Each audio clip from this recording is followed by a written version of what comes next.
Muy buenas tardes, amigas. Muy buenas tardes, amigos. Vamos a dar inicio a una plática semanal más en su canal de educación financiera.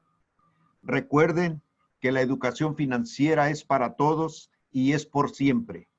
Una buena educación financiera trasciende generaciones y una buena educación financiera influye de forma determinante para que mejoren las condiciones sociales y económicas, educativas y culturales, tanto de las familias, las comunidades y los propios países.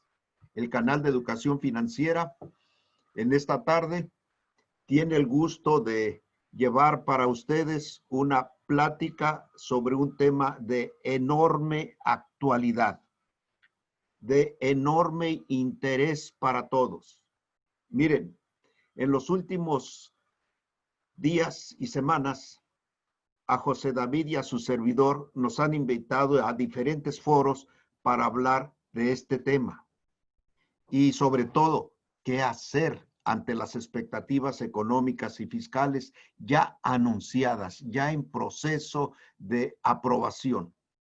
Y esta tarde vamos a compartir con ustedes algunos puntos claves, algunos puntos relevantes justamente de estos dos temas. El famoso paquete económico y fiscal que el 8 de septiembre presentó el Ejecutivo Federal por conducto de la Secretaría de Hacienda al Congreso de la Unión. Déjenme ponerlos en contexto.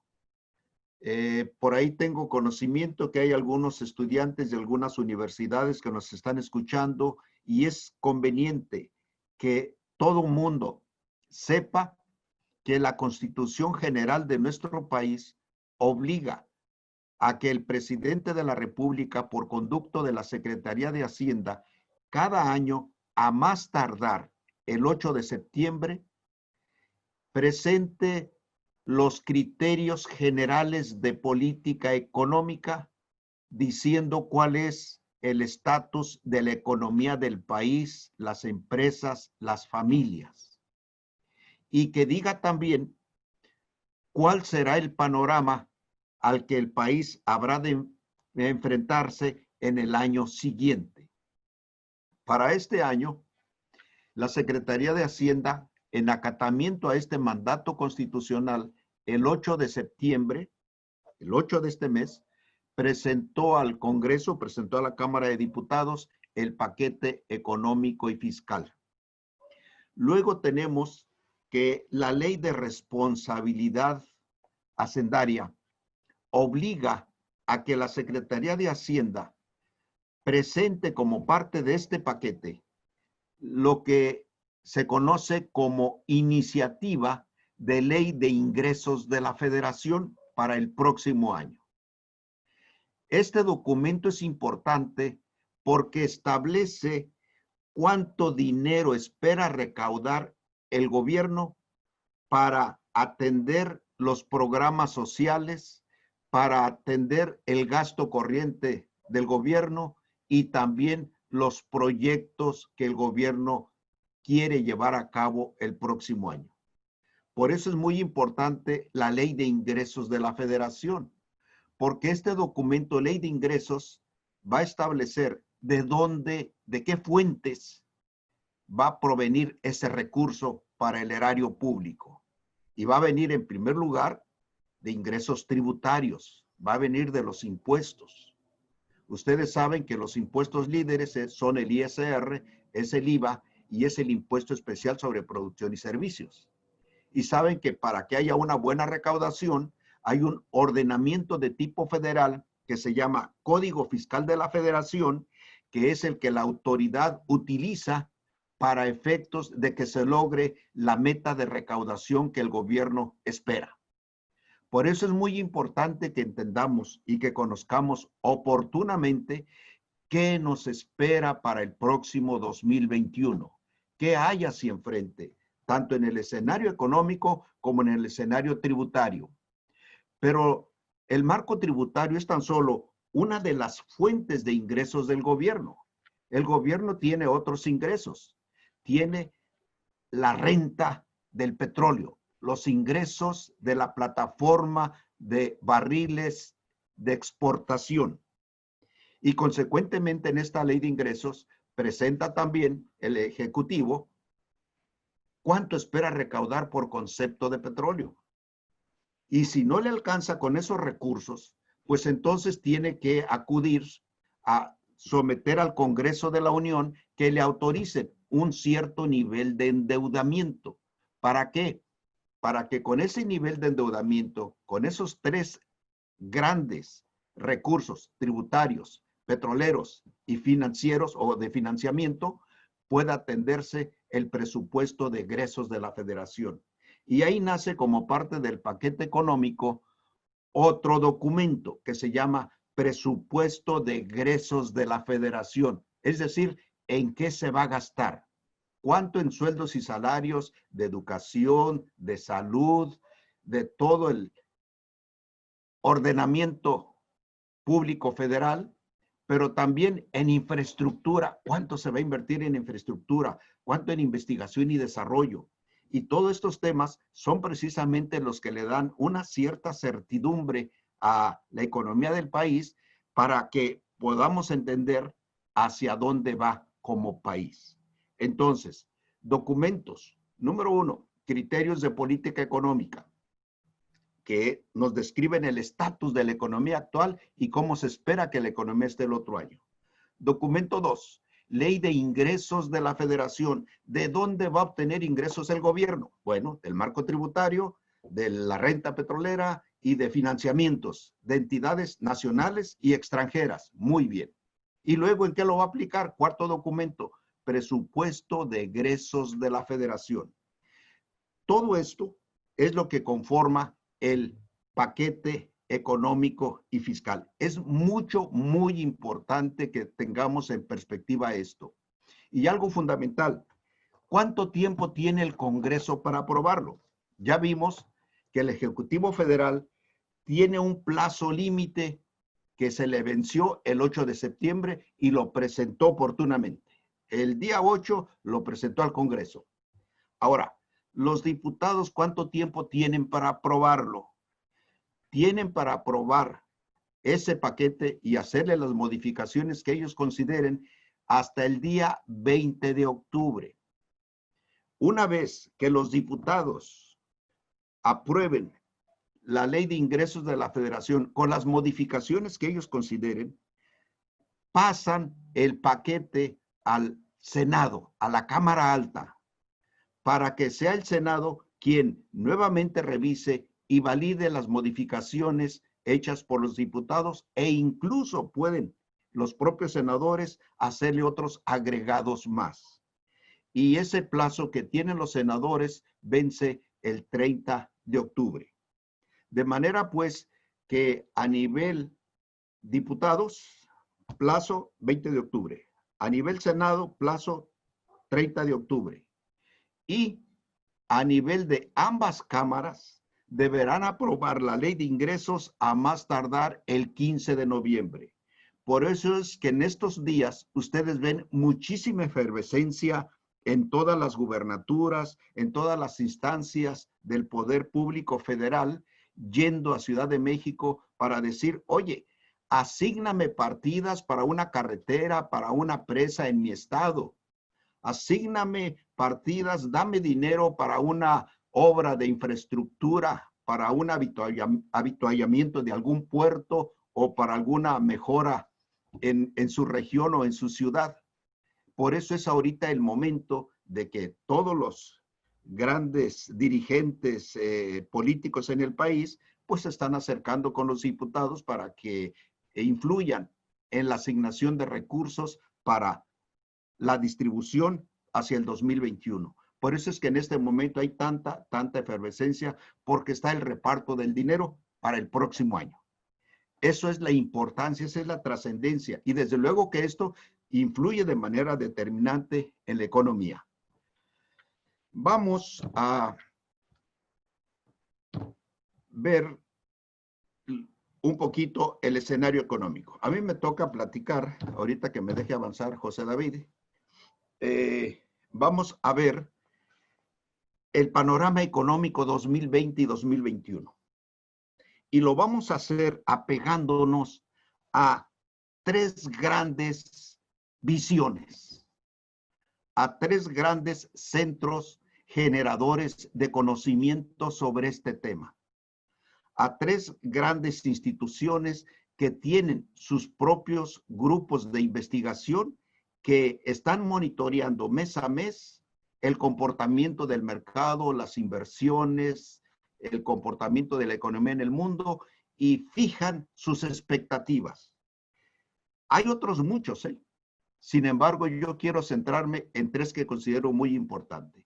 Primero, la Secretaría de Hacienda, que nos da a conocer los criterios generales de política económica y que además es el documento oficial del gobierno. Ese es el punto de partida. Número dos, la visión, las expectativas que hasta este momento nos ha dado a conocer el Instituto Mexicano de Ejecutivos de Finanzas. Miren, el IMEF, yo formo parte del IMEF, ahí están 1,600 ejecutivos del país y están las más grandes corporaciones y grupos económicos del país, todos tienen sus representantes ahí. Y aquí están prácticamente la gente que dirige las tesorerías, que dirige los grandes proyectos de inversión a nivel país. Aquí está la gente del dinero en el IMEF. Y mes a mes, ellos hacen una encuesta con los ejecutivos de las empresas en el país para conocer sus proyectos y planes de inversión y saber si van a ampliar su empresa, si van a crear una nueva compañía, si van a abrir más sucursales. Y al estar abriendo empresas, siembran inversión, generan empleo y todos esos indicadores el IMEF los va dando a conocer mes a mes en una encuesta, que así se llama, encuesta IMEF entre los ejecutivos. Entonces vamos a platicar un poquito hasta el mes de septiembre, qué nos dice el IMEF respecto a su visión y expectativa económica para el próximo año. Y luego tenemos a la Organización para la Cooperación y el Desarrollo Económico. Miren, la OCDE agrupa a las 37 economías más grandes del mundo, las más desarrolladas. Y México forma parte de la OCDE. México, ahora sí, que aunque usted no lo crea, México es una economía muy importante en el mundo, tanto por el mercado que representa, como por la capacidad que tiene para aceptar grandes proyectos de inversión. Estamos rankeados como la economía número 15 del planeta. Entonces, México forma parte de la Organización para la Cooperación y Desarrollo Económico desde el año 1994. Y ellos, a través de sus investigadores, a través de su cuerpo de economistas, tienen también, en base a sus estudios, una expectativa económica para el próximo año. Y nos dicen también cómo se espera que vamos a cerrar en diciembre 2020. Entonces, esta primera parte la vamos a platicar ahorita y José David, después de que yo platique estos temas económicos, él va a platicarle las expectativas, pero en materia fiscal. Es decir, qué va a hacer el gobierno, qué va a hacer la Secretaría de Hacienda, qué va a hacer el SAT para efectos de asegurar que los contribuyentes paguen lo que el gobierno espera recaudar. Entonces, en los criterios generales de política económica se establecen estas grandes variables. A las personas que nos acompañan por vez primera, a las personas que no son expertos en los temas de finanzas o de economía, es muy importante que sepan que el Producto Interno Bruto de un país es la suma de bienes y servicios que ese país va a generar, va a producir, va a tener en un año calendario. Si esto lo lleváramos a una empresa, hagan de cuenta que es la cantidad de bienes y servicios valorados en pesos que va a tener la empresa y que en términos prácticos serían ventas. Entonces, este Producto Interno Bruto es sumamente importante que tengamos claro el impacto que puede tener tanto en las empresas como en las familias, como en cada uno de nosotros como personas. Imagínense que en México se producen 100 millones de piezas de pan, por ejemplo, o de camisas, del artículo que ustedes quieran. Pensemos 100 piezas de pan y pensemos que somos 100 millones de personas y que cada día nos toca una pieza a partecitas iguales.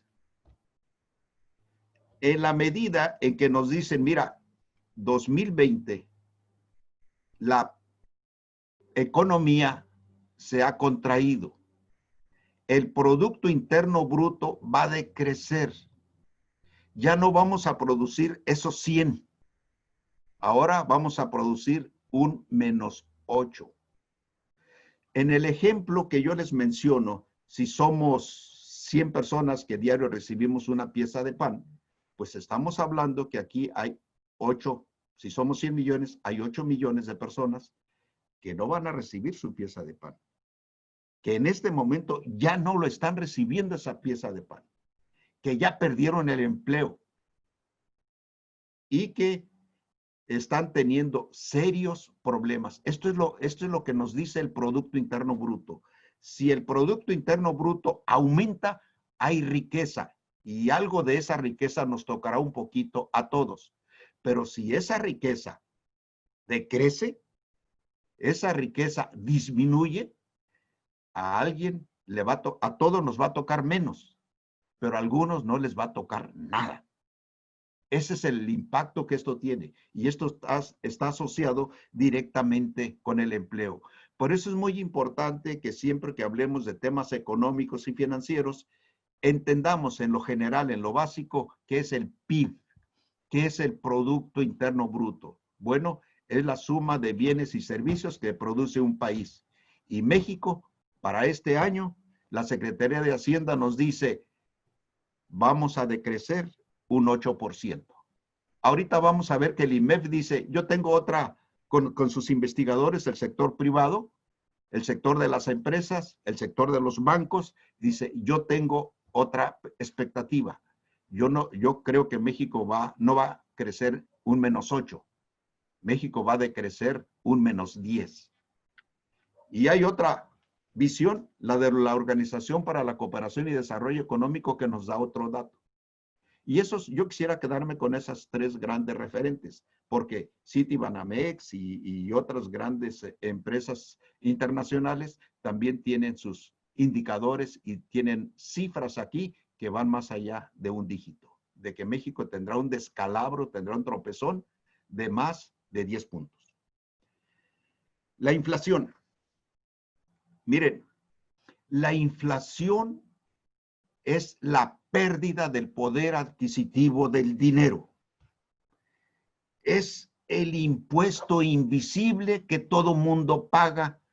Cuando la inflación se dispara, podemos comprar menos artículos con el mismo dinero, porque los productos aumentan, los artículos suben de valor. El comerciante, el industrial, aumenta sus precios y el trabajador, la población, con su ingreso en numerario, con su ingreso en pesos, necesita más pesos para comprar lo mismo. Entonces, esa inflación es un deterioro. Esa inflación es una pérdida del poder adquisitivo del dinero. Es muy importante que esta variable, el Banco de México la tenga bajo control todo el tiempo, porque se convierte en una afectación a la población sumamente grave. Miren, el gobierno nos dice a través de los criterios de política económica que 2020 habremos de tener una inflación de 3.5. lo cierto es que a este mes, Banco de México, que es el responsable de monitorear la inflación, nos dice que ya rebasamos el 4%. Entonces, aquí es donde ya empiezan las contradicciones entre la información pública que nos da el gobierno y la información que nos dan las instituciones y los organismos que están trabajando en el día al día con el control de estas variables.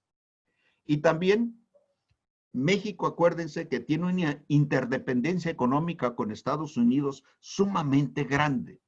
Más del 80% de nuestra actividad económica es con la Unión Americana. Y tenemos como país un endeudamiento en dólares que es muy fuerte, tanto el sector público como el sector privado. Por eso es que para México es sumamente importante el comportamiento del tipo de cambio del dólar y el peso mexicano. Y para este año nos dicen que el tipo de cambio para diciembre habremos de cerrar en 22.30. Sin embargo, hoy día el tipo de cambio del dólar interbancario anda arriba de esto. Además, hay circunstancias en el entorno internacional que influyen de manera decisiva sobre esta variable de tipo de cambio. Una son las elecciones en noviembre de Estados Unidos. Si Donald Trump gana o si gana Biden, eso influye en los mercados. O bien, si la relación que existe entre China con Estados Unidos se pone más tensa, indudablemente que el mercado se pone nervioso y afecta el tipo de cambio. Y si afecta el tipo de cambio, se afecta a las empresas. Porque las empresas aquí en México importan productos en dólares, que tienen que pagar en dólares, pero aquí en México los venden en pesos. Entonces, para fin de año, nos dice la Secretaría de Hacienda, se espera que cerremos con un tipo de cambio de 22 pesos con 30 centavos por dólar. Las tasas de interés, la tasa líder, la tasa de referencia, la tasa CETES. Y esta tasa es muy importante para las personas. Muchos de los que nos están escuchando aquí tienen un problema con el manejo de sus tarjetas de crédito. Otros tienen vivienda que la están pagando bajo el régimen de hipoteca y les cobran una tasa de interés. Y esas tasas de interés están fluctuando, están variando de un mes a otro en función del comportamiento del mercado. No son tasas fijas. Así como el dólar está flotando, así también está flotando la tasa de interés. De manera que la tasa de interés es clave. Es muy conveniente que se mantenga baja para efectos de que la economía tenga estabilidad y que no se deteriore el ingreso de las familias, el ingreso de los trabajadores y que las empresas puedan financiarse y tener costos bajos. Porque en la medida en que la tasa de interés se encarezca, pues la empresa, el inversionista, el empresario que paga costos financieros altos al banco, los va a tener que repercutir vía incremento en precios.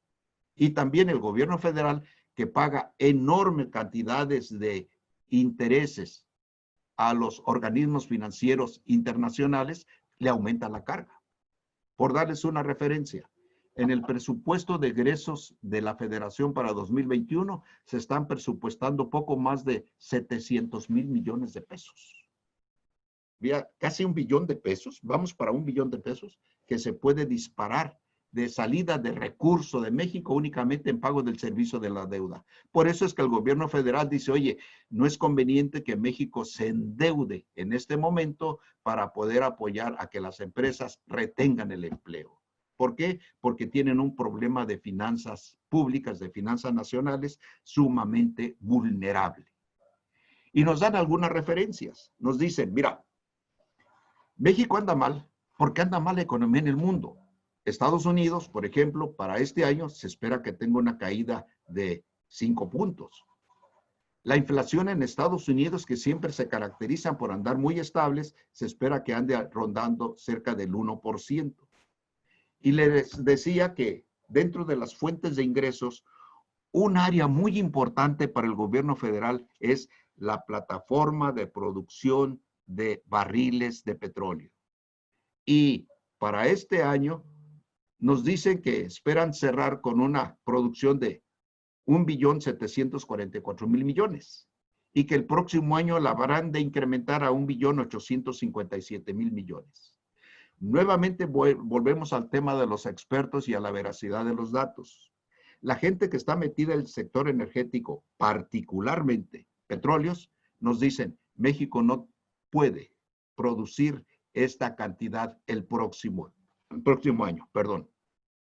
Entonces, hay ese tipo de criterios que son diferentes según la institución que los da a conocer. Por eso les decía, esta plática es una plática de expectativas. No son valores absolutos, no es así como necesariamente tiene que ocurrir. Si seguimos.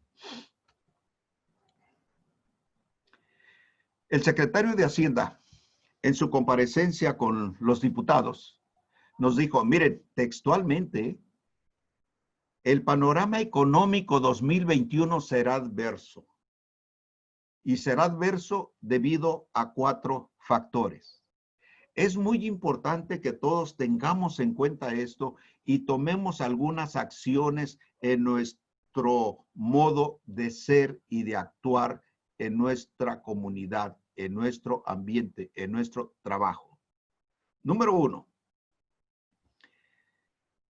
Hay una contracción económica y pérdida de empleos. Ahorita el trabajador que se ponga exigente en pedir aumento, seguro que lo van a correr. 2, si no hace su trabajo con empeño, con dedicación, seguramente que lo van a correr. Es muy importante entender que hay una contracción económica que nos pone frente a un desafío que es muy grande como país y que necesitamos todos asumir un compromiso, un reto personal de buscar las mejores prácticas, sacar los mejores talentos que tenemos y atender cada uno de estos factores desfavorables para reconvertirlos y a que se conviertan en acciones y factores positivos. Una pudiera ser el emprendimiento. Ayer platicaba con un amigo, muy amigo aquí en Tijuana, y me dice, fíjate que mi hija tiene 18 años y está empezando a hacer una serie de arreglos sobre los, poniendo pinturas, poniendo dibujos sobre los estuches de los celulares. Y está teniendo una tremenda aceptación. Y además, ella misma diseñó un sitio web y ahora no se la acaba con la demanda que tiene. Y está generando una fuente alternativa de ingreso. Ese tipo de acciones, ese tipo de medidas son las acciones positivas. Es la resiliencia la que tenemos que sacar para hacerle frente a esos factores desfavorables. 2, nos dice el secretario de Hacienda, enfrentamos una inestabilidad financiera, lo cual tiene un efecto directo en el tipo de cambio. Miren, en abril, cuando el tipo de cambio del peso frente al dólar se ubicó en 25 por 1, el secretario de Hacienda salió alarmado ese mismo día a decir que el servicio de la deuda de México, nada más con los dólares que se debían en aquel momento, podía ascender en este año a $1 billón. Eso es terrible, la sangría del país. Ese recurso que tiene México, que de por sí es poco, aumenta y se va en pago a los organismos financieros internacionales vía servicio de la deuda. Por eso es que el gobierno no se quiere endeudar. 3, extrema volatilidad en los precios del petróleo. Ustedes durante este año se dieron cuenta cómo el precio llegó a tener valor cero. De una economía que tuvimos cuando Vicente Fox, el barril de petróleo valía $145 a $1. Ya ahorita anda alrededor de 40 por 1 al día de hoy. Sin embargo, esa volatilidad pues depende mucho de qué tan rápido las economías en el mundo instrumenten programas para reactivar la economía. Y desde luego esto genera que los recursos del gobierno enfrenten una vulnerabilidad y puedan tener una caída en sus ingresos presupuestarios que para el próximo año se espera que sea menor en un 3%. Adelante.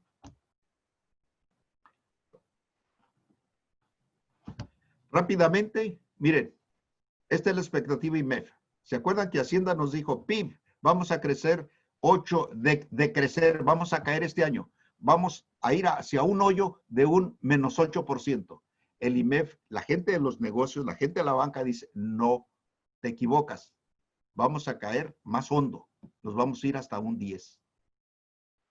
Y nos dice el secretario de Hacienda, y saben que el próximo año nos vamos a levantar en un 4.6. El IMEF dice, no, no vamos a levantarnos en un 4.6 el otro año, no hay condiciones.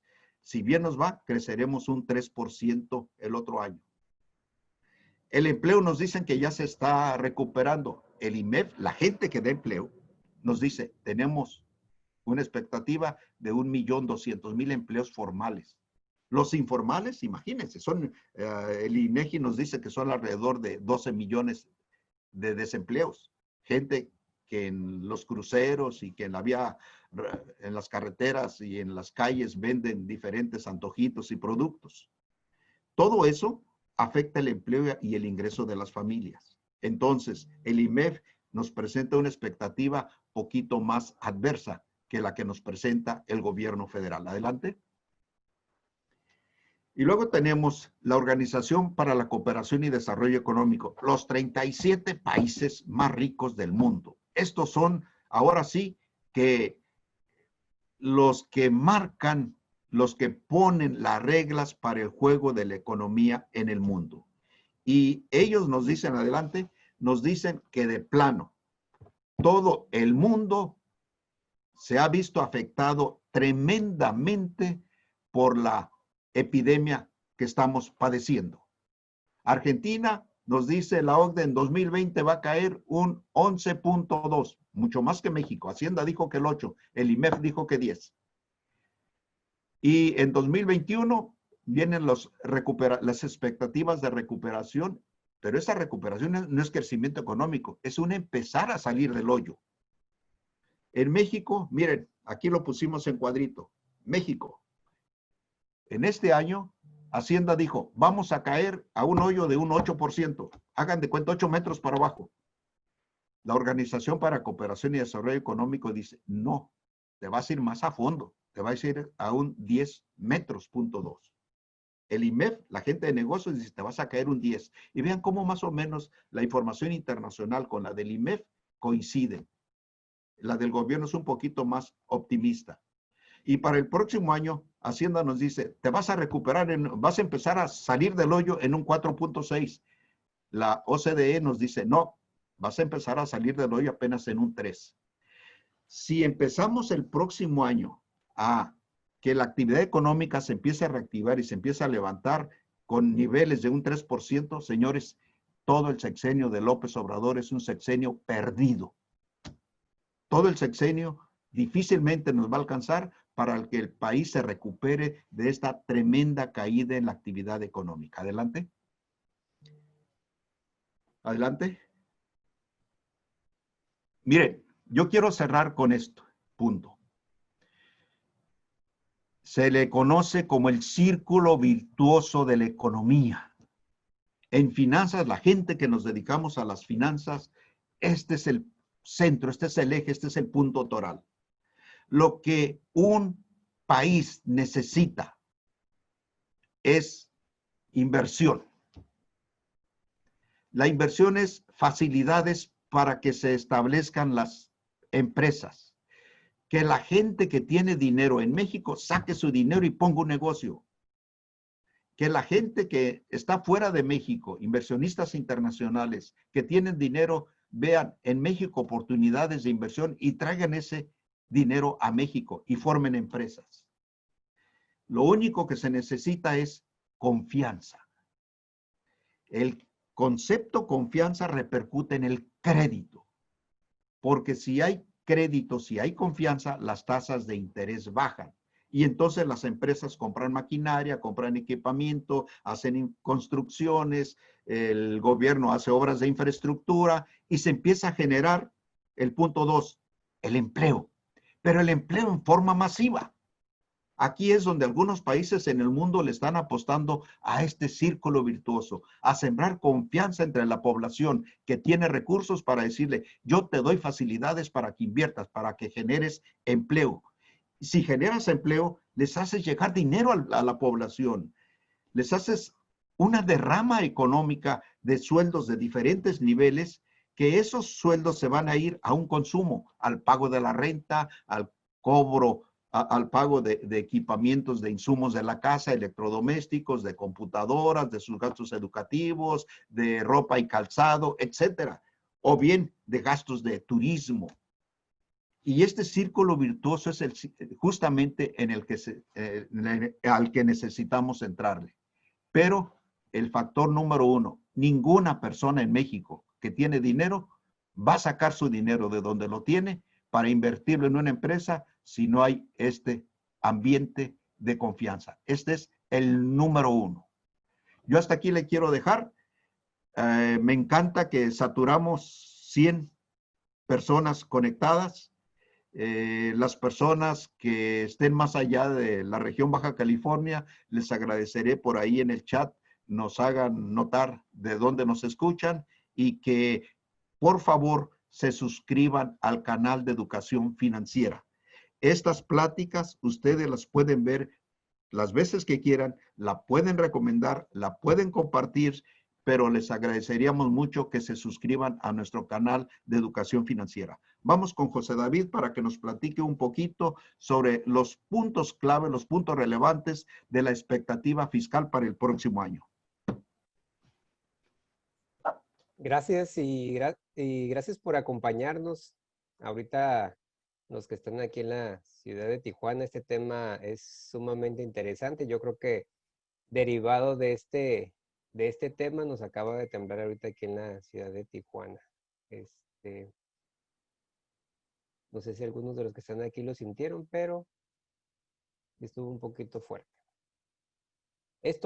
Este temblorcito fue derivado precisamente de estos temas que a todo mundo nos sacude y no es la excepción esta propuesta de reforma. Y como ya se había comentado hace unos ratitos, todo lo que vamos a empezar aquí a ver es una mera expectativa. Obviamente todo esto se puede modificar, puede haber algunos cambios, sin embargo ya es una tendencia de que esto que vamos a empezar a platicar el día de hoy, ya en estos últimos minutos, pues es precisamente lo que el gobierno federal está pretendiendo realizar en materia fiscal el siguiente año, a efecto de poder seguir cumpliendo las expectativas del ingreso tributario que se tiene que generar aquí en México. Hoy en la mañana tuvimos el honor de participar en la Semana de la Contaduría aquí en Baja California a través del Colegio de Contadores Públicos de Baja California, y ahí comentábamos que en 2015 el Servicio de Administración Tributaria presentó un documento en el cual ellos manejan cuáles son los 7 ejes de la tributación digital para efectos del SAT. Y aquí es muy importante que todos los que nos están viendo y retransmitirlo a nuestras empresas, nuestras organizaciones, nuestras escuelas, de que la forma de fiscalizar del Servicio de Administración Tributaria es en un ambiente 100% digital. Todos los cambios que vamos a empezar a ver de aquí en adelante van a ir enfocados precisamente en esos 7 ejes que yo les recomiendo que lean ese documento de 2015, en el cual inicia desde una cultura contributiva y termina en una auditoría fiscal electrónica. Es la última etapa de esos 7 ejes que el Servicio de Administración Tributaria dio a conocer en este 2015. Y para ello vamos a empezar a ver algunos cambios de los que se proponen en esta reforma. Y, por ejemplo, uno de los principales cambios que vamos a ver, o lo que vamos a ver esta tarde, es precisamente únicamente los relacionados en Código Fiscal de la Federación, que es precisamente donde vienen cambios a la factura electrónica, cambios en mayores facultades de las autoridades para la revisión de los contribuyentes y unos cambios trascendentales también en materia de obligaciones ante el RFC. Y punto número 1, estas modificaciones lo que se pretende es que la autoridad fiscal, a través del uso de la tecnología, de los sistemas que ya cuenta esta administración tributaria, obviamente cada vez más fiscalice a las personas, tanto las físicas como las morales. Sin embargo, hoy por hoy lo que hemos estado viendo ahorita en las empresas, que toda persona moral, que sus socios accionistas tengan un pendiente tributario ante el SAT, la repercusión viene hacia la persona moral. Entonces es muy importante, independientemente de la reforma, que todas las personas morales volteen a ver a sus socios accionistas y en materia tributaria también estén cumpliendo al 100% con todas sus obligaciones. De lo contrario, la autoridad ahorita con la información que tiene en sus sistemas va a bloquear ciertos beneficios que tienen las personas morales. Y dentro de la exposición de motivos de esta reforma se plantea, vean este tema que lo debemos de ver con mucho detenimiento y con un experto en materia penal. Incorporar un tipo penal para sancionar la omisión en el pago de impuestos por maquinaria y equipo importado de forma temporal y que no sea retornado al extranjero. Y aquí principalmente un ejemplo más claro lo podemos tener con todo el sector maquiladora, donde hay mercancía, hay activos fijos, maquinaria que importan de forma temporal aquí en el país y después de un cierto periodo lo deben de retornar al extranjero nuevamente. Sin embargo, hay muchas empresas, y es una práctica muy común, que esos retornos no se realizan en tiempo ni en forma. Derivado de esto, la autoridad ya lo tiene detectado y dice, bueno, para ahora, para que se dé cumplimiento con esto, lo vamos a incorporar en un tipo penal y aparte de que deban de pagar sus contribuciones. Entonces, es muy importante que todas las empresas revisen no solamente la maquinaria que tienen de importación y que va a retornar al extranjero nuevamente, sino ya la maquinaria que tenemos dentro de nuestras organizaciones, porque dentro de los estados financieros, cada vez que se realizan las depreciaciones, cada vez que se hace la presentación de una declaración anual, tenemos una relación de muchos activos dentro de las organizaciones, pero físicamente muchos de ellos no están. O a veces los comentarios de los contadores es que sí sabemos que se está depreciando, pero físicamente nunca lo hemos visto. Entonces es muy importante verificar todo el tema de los activos fijos. Por otra parte, también se pretende robustecer toda la vigilancia en materia de decisión de sociedades, la transmisión de pérdidas fiscales, en materia de devoluciones de impuestos, comprobantes fiscales, ahorita vamos a hablar un poquito de ello, y principalmente con todas aquellas operaciones que amparen operaciones simuladas o inexistentes, el famoso 69B, y en el caso de la transmisión de pérdidas, el 69B bis. También viene una regulación en materia de impuestos sobre la renta, precisamente para todas las donatarias autorizadas, tenerlas un poquito más fiscalizadas y hacer unas precisiones. También otros cambios en materia de dictámenes fiscales, acuerdos conclusivos y en materia de precios de transferencia. Pero lo que sí va a ser muy importante es precisamente con todo lo relacionado a nuestro expediente digital dentro de nuestro RFC. Este es un punto completamente novedoso e interesante. A partir de este año, con la reforma de 2020, se incorporó un artículo 5A, que es una regla antiabuso. Esta regla antiabuso lo que viene a establecer dentro del código es que los contribuyentes realicen operaciones reales y que eviten el simular operaciones o realizar una operación documentada en la práctica que difiera realmente del negocio o de la actividad económica que tenga la empresa. Por eso es que a través de estas reglas antiabuso, lo que se pretende ahora es que la autoridad, se precisa que la autoridad pueda llegar a revisar una operación y el SAT, derivado de la revisión que haga de esta operación que realice la empresa, la puede recaracterizar.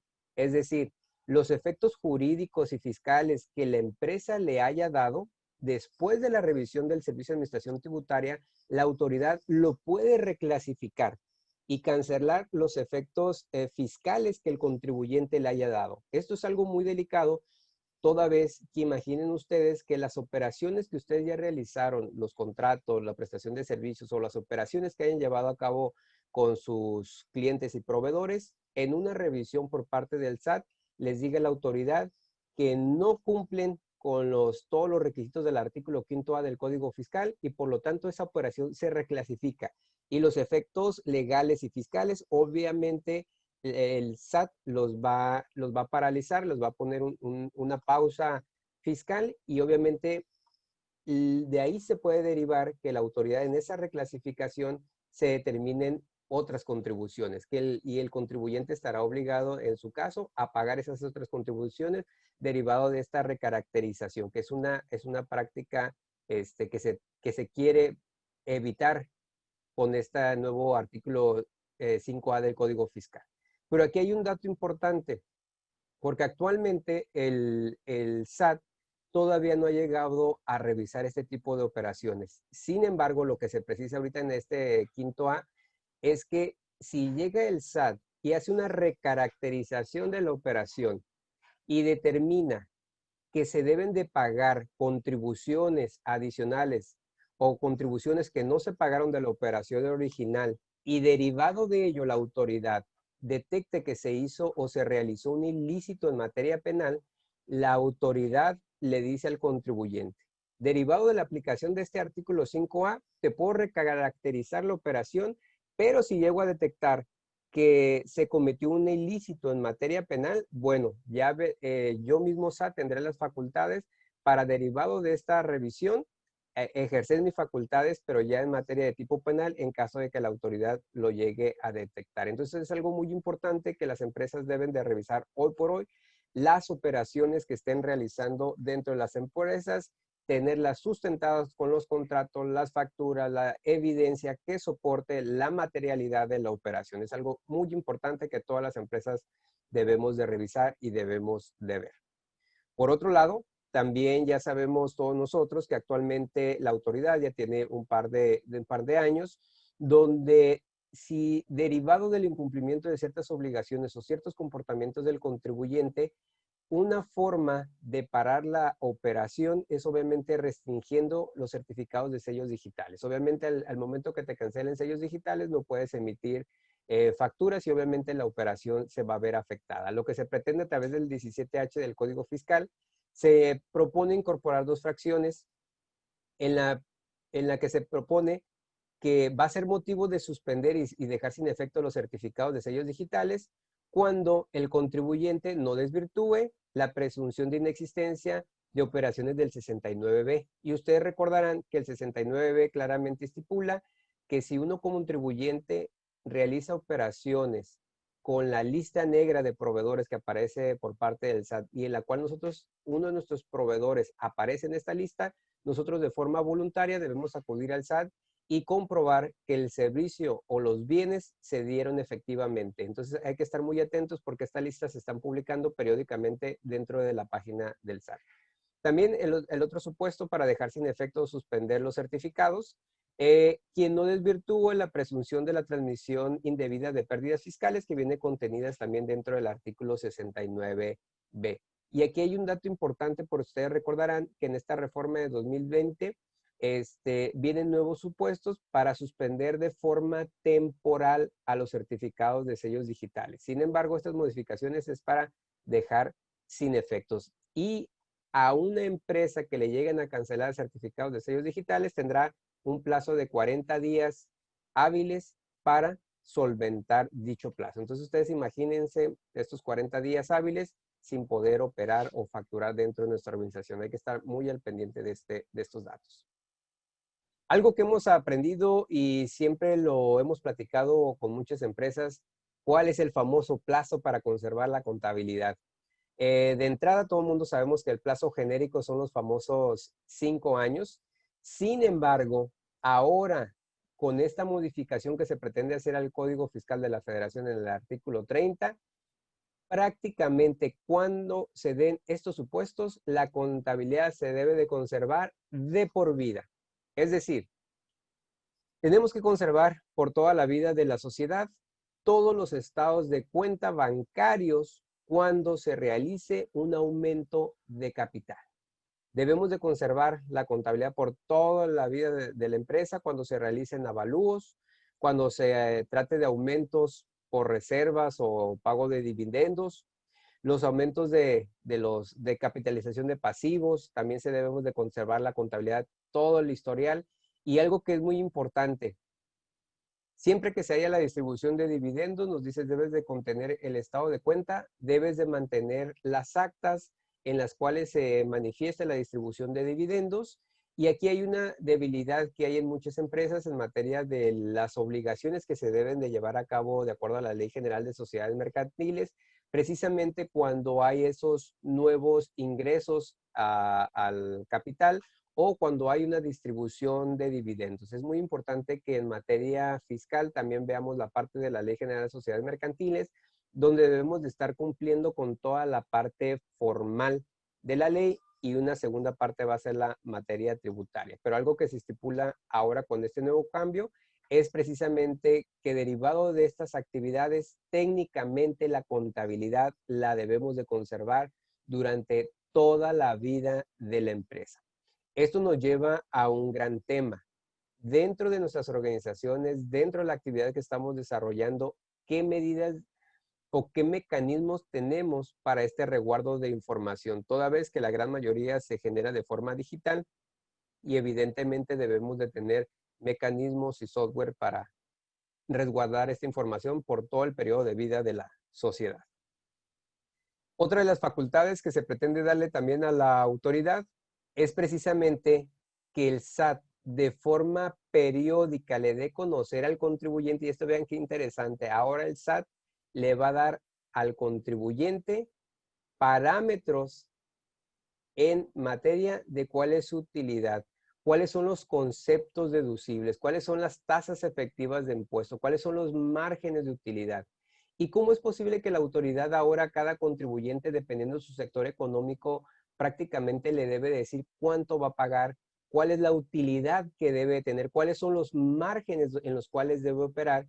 Todo esto es gracias al envío de la contabilidad electrónica. La contabilidad electrónica es un medio de información donde el SAT mes a mes de cada una de las empresas, de cada uno de los contribuyentes, personas físicas, recibe la información de si la empresa, la persona física es rentable, sus utilidades, si es una empresa solvente, y recibe toda la información de la integración de todo su activo, pasivo y capital. Derivado de esta información que está recibiendo, pues precisamente el SAT podrá o se estipula que el siguiente año le dé este tipo de parámetros o información al contribuyente a través del buzón tributario. Por eso también viene una modificación en buzón tributario, donde se pretende que el SAT le dé a conocer también todo tipo de información de interés en materia de la situación fiscal del contribuyente. Entonces va a ser un tema importante porque el siguiente año el SAT nos podrá mandar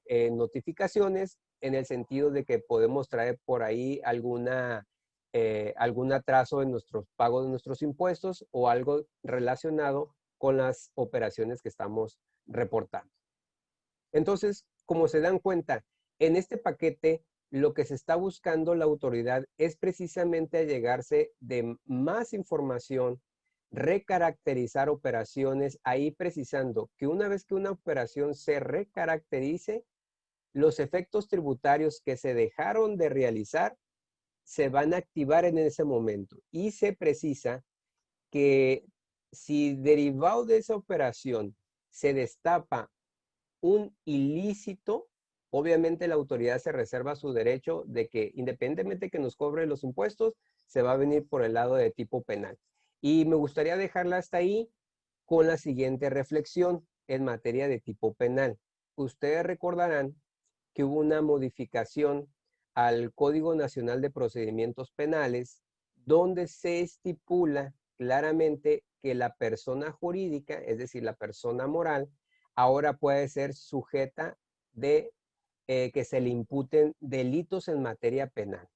Y esto porque es un tema importante, aunque no es parte ahorita de la reforma, es un tema importante porque todos los que estamos aquí, todos los que participamos como asesores, como contadores dentro de las organizaciones, si derivado de que la persona jurídica encuadre dentro de un tipo penal, evidentemente todos los que participan en esa cadena van a estar involucrados en esta situación. Por eso va a ser muy importante que estemos muy de cerca de su asesor fiscal y estén muy de cerca también de su abogado fiscalista y ahora de su asesor y abogado en materia de tipo penal. Entonces, estas son las expectativas que se prevén para este año. A mí me gustaría dejarle hasta ahí e invitarlos a que se suscriban a este canal y próximamente vamos a estar hablando, ahora sí, una vez que la autoridad publique en definitiva cuáles son los cambios que se van a implementar a partir del 1 de enero de 2021, vamos a estar aquí nuevamente con ustedes para platicarles cuáles son esos cambios que debemos de tomar en cuenta a partir del 1 de enero del 2021.